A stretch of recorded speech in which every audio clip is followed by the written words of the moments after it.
Letos je tržaški pesnik Miroslav Košuta praznoval 85. rojstni dan. Ob tej priložnosti je izšla nova zbirka pesmi Božaj veter, ki je namenjena mladim, pa tudi mladim po srcu. Brala sta jo Rok in Amber Lina. Amber, živijo. Pred temle pogovorom si omenila, da ti je všeč naslovna pesem tele zbirke in sicer Božaj veter. Pa bi te prosil, če nam jo lahko prebereš. Božaj veter. Božaj veter, ki te boža, dahni van svoje veselje, noro upanje in želje, da v ta čas, ki nas ogroža, jih širni svet razveje in za lepši jutri seje. Jaz mislim, da je ta pesem optimistična in opisuje tudi, kako se razvijamo mi najstniki, torej opisuje tudi mladost in je zelo tako svobodna kot veter. Si se ti z besedili verjetno lahko poistovetila? Ja, jaz sem se lahko.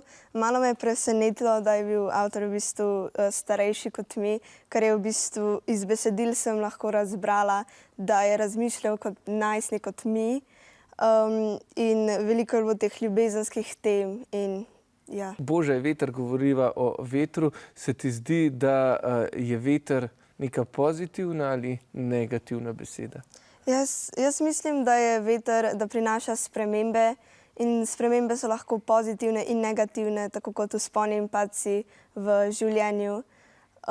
Ampak mislim, da je bilo v tej pesmi Božaj veter, da je bil veter pozitiven, kar je v meni in verjetno tudi v avtorju in ostalih bralcih vzbudil tak pozitiven občutek in optimističen občutek.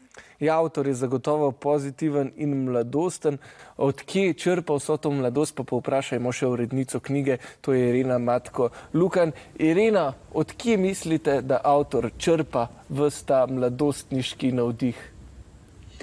V rokah držim knjigo Božaj veter, enega naših najbolj priljubljenih pesnikov za otroke.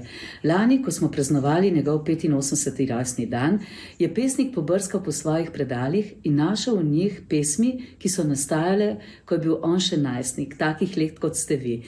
In našel je čudovite pesmi, nekaj jih je pa napisal na novo. In moto te pesniške zbirke, meni ena najljubših je: zaupaj, skupaj bova šla, skupaj na konec sveta.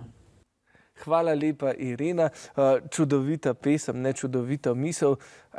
Amber, pa mi povej za konec še, imaš rada poezijo ali raje bereš v prozi? Ja, jaz več berem v prozi, ampak poezija v meni v bistvu obda me z občutki, ki jih v bistvu v prozi včasih ne čutim.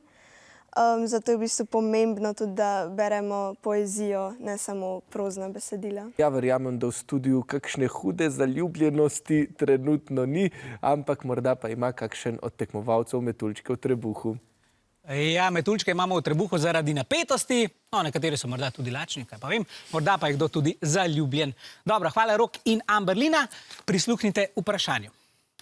V pesniški zbirki Božaj veter je veter pogosto simbol.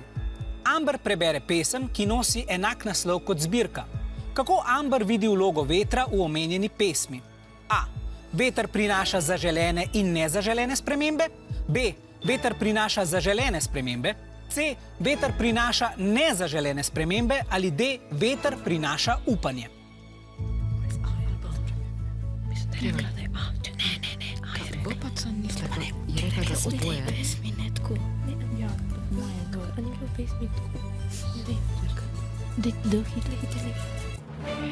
Imamo odgovor B od rumenih in odgovor D od vijoličastih, to se pravi, vi menite, da veter prinaša upanje, vi pa, da veter prinaša zaželene spremembe. Ja, Amber pove, da njo in po njenem mnenju tudi avtorja in druge bralce veter v pesmi Božaj veter navdaja s pozitivnimi občutki in optimizmom.